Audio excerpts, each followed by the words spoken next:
क्या आप जानते हैं, नवरात्रि के 5वें दिन पूजी जाने वाली माँ स्कंद माता ही वो शक्ति हैं जिनकी गोद में बैठकर भगवान कार्तिकेय ने असुरों का संहार किया था।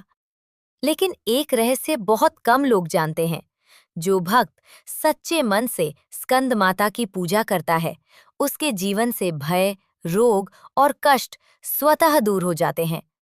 आखिर क्यों माँ स्कंद माता को मोक्ष देने वाली माता कहा जाता है? आज हम जानेंगे मां स्कंद माता की अद्भुत कथा और महिमा।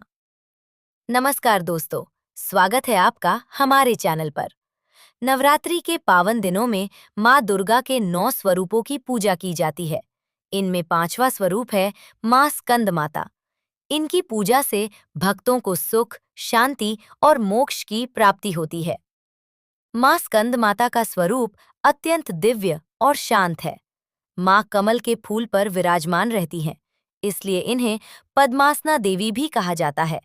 इनकी 4 भुजाएं होती हैं, 2 हाथों में कमल का पुष्प, एक हाथ में बाल रूप में भगवान स्कंद यानी कार्तिकेय और एक हाथ से मां भक्तों को आशीर्वाद देती हैं।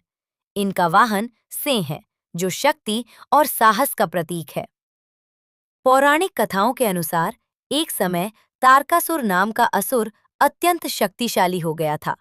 उसने घोर तप करके भगवान ब्रह्मा से वरदान प्राप्त किया कि उसका वध केवल भगवान शिव के पुत्र द्वारा ही हो सकता है।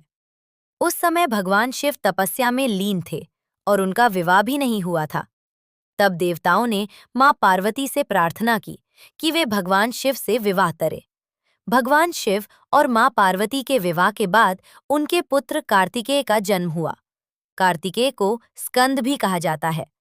मां पार्वती ने जब स्कंद को अपनी गोद में लिया, तब वे स्कंद माता के नाम से प्रसिद्ध हुईं।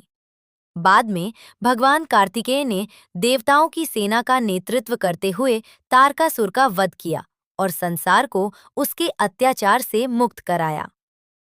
कहा जाता है कि मां स्कंद माता की पूजा करने से भक्तों को संतान सुख, घर में सुख समृद्धि और जीवन में शांति और मोक्ष प्राप्त होता है। जो भक्त नवरात्रि के 5वें दिन सच्चे मन से मां की पूजा करता है, उसकी सभी मनोकामनाएं पूर्ण होती हैं। 6. पूजा का महत्व। नवरात्रि के 5वें दिन मां स्कंद माता की पूजा करने से भक्तों का मन शुद्ध होता है और जीवन में सकारात्मक ऊर्जा आती है। इस दिन मां को केले का भोग लगाना विशेष शुभ माना जाता है। मां स्कंद माता की कृपा से भक्तों के सभी कष्ट दूर हो जाते हैं। अगर आप भी मां स्कंद माता की कृपा पाना चाहते हैं, तो सच्चे मन से उनका स्मरण करें। जय माता दी। अगर आपको मां स्कंद माता की ये पावन कथा पसंद आई हो, तो वीडियो को लाइक करें, चैनल को सब्सक्राइब करें और कमेंट में लिखें, जय मां स्कंद माता।